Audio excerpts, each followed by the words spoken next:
আসসালামু আলাইকুম, কেমন আছেন সবাই? আশা করি যে যেখানে আছেন অনেক বেশি ভালো আছেন। আলহামদুলিল্লাহ আমিও ভালো আছি। আবারও নতুন একটি ভিডিও নিয়ে হাজির হয়েছি। আশা রাখছি ধৈর্য নিয়ে ভিডিওটি দেখবেন। আপনারা যারা এখনো পর্যন্ত আমার ভিডিও দেখে যাচ্ছেন সবাইকে জানাই অসংখ্য ধন্যবাদ। দেখতে দেখতে পবিত্র রমজান মাস চলে আসলো। সবাই সবার জন্য দোয়া করবে ইনশাআল্লাহ। সকালবেলা ছোলা আর ডাল ভিজাতে দিয়েছি। 5 থেকে 6 দিন যায় ওভাবে সিদ্ধ করে রাখবো। তো ভিজাতে দিয়ে তেমন কোনো ভিডিও করিনি। এরপর দুপুরে আমি শোকেসটা পরিষ্কার করে নিয়েছিলাম। অনেক দিন ধরে করব করে করা হয়নি, অবশেষে আজকে করে নিলাম।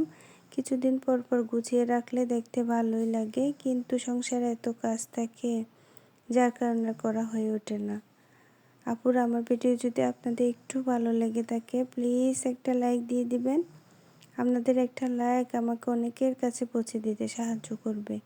কোনো অংশ যদি খুব ভালো লেগে যায় প্লিজ আমার চ্যানেলটি সাবস্ক্রাইব করে আমাকে সামনে এগিয়ে যেতে সাহায্য করবেন। বিকেলে ডালগুলো সিদ্ধ করে নিয়েছি, এরপর চুলাও সিদ্ধ করে নিলাম। বেশি দিন সংরক্ষণ করে খাওয়াটা হাজব্যান্ডের পছন্দ না, তাই বেশি করে করা হয় না। আজকে এ পর্যন্ত। সবাই ভালো থাকবেন, আমাদের জন্য দোয়া করবেন। আল্লাহ হাফেজ।